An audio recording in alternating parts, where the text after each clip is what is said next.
അമൂല്യ സംവിധായകനാണ് ശ്രീ രഞ്ജിത്ത്. സജി ചെറിയാൻ അങ്ങനെ ഒരു പ്രതികരണം നടത്താൻ രഞ്ജിത്തിനെ ദാദാസാഹേബ് ഫാൽക്കെ പുരസ്കാരത്തിന് വേണ്ടി നോമിനേറ്റ് ചെയ്തതിൻ്റെ പ്രതികരണമല്ല ചോദിച്ചിരിക്കുന്നത്.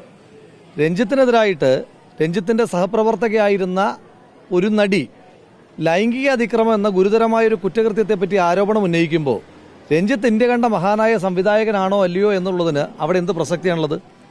സത്യത്തിൽ സജി ചെറിയാൻ സാംസ്കാരിക വകുപ്പ് മന്ത്രി എന്നതിനേക്കാൾ കേരളത്തിനൊരു സാംസ്കാരിക ബാധ്യതയായി മാറിയിരിക്കുകയാണ് എന്നുള്ളതാണ് യാഥാർത്ഥ്യം.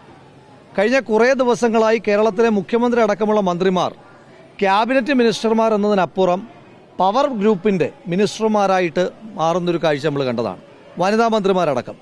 എന്നാൽ സജി ചെറിയാൻ ഒരു പടി കൂടി കടന്ന് ഈ ചലച്ചിത്ര മേഖലയിലെ ഇത്തരത്തിലുള്ള പുഴുക്കുത്തുകളുടെ വൈകൃതങ്ങളെ പാച്ചപ്പ് ചെയ്ത് പുട്ടിയിട്ട് മേക്കപ്പ് ചെയ്യുന്ന മേക്കപ്പ് ആർട്ടിസ്റ്റിൻ്റെ പണിയാണ് ഇപ്പോൾ സജി ചെറിയാൻ എന്ന് പറയുന്ന സത്യപ്രതിജ്ഞ ചെയ്ത് അധികാരമേറ്റെടുത്ത ഒരു മന്ത്രി ചെയ്തുകൊണ്ടിരിക്കുന്നത്.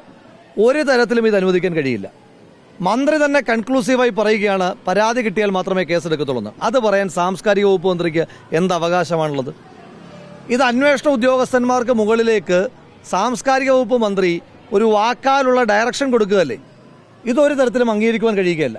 അപ്പം മന്ത്രിമാർക്കിടയിൽ അഭിപ്രായ വ്യത്യാസമുണ്ട്. എല്ലാ മന്ത്രിമാർക്കും ഉണ്ടെന്ന് പറയുന്നില്ല. ഒന്നാമത്തെ ദിവസം തൊട്ട് മന്ത്രിമാരെല്ലാം കോമൺ ക്യാപ്സ്യൂളാണ് വിഴുങ്ങിക്കൊണ്ടിരിക്കുന്നത്. ആദ്യത്തെ ദിവസം പറഞ്ഞത് പേരുകൾ വരട്ടെ എന്ന് പറഞ്ഞു.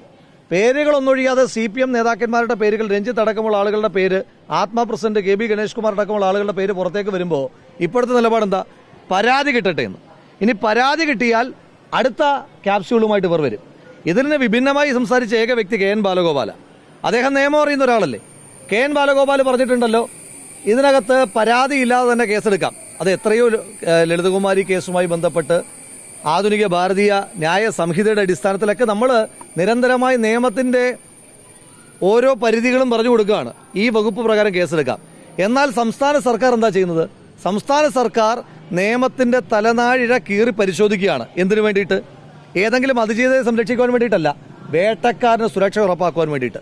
വേട്ടക്കാരനേക്കാൾ വേഗതയിൽ അതിജീവിതമാർക്ക് നേരെയുള്ള പരാക്രമം നടത്തുന്ന ഈ സർക്കാരിൻ്റെ നടപടി അംഗീകരിക്കുവാൻ കഴിയില്ല.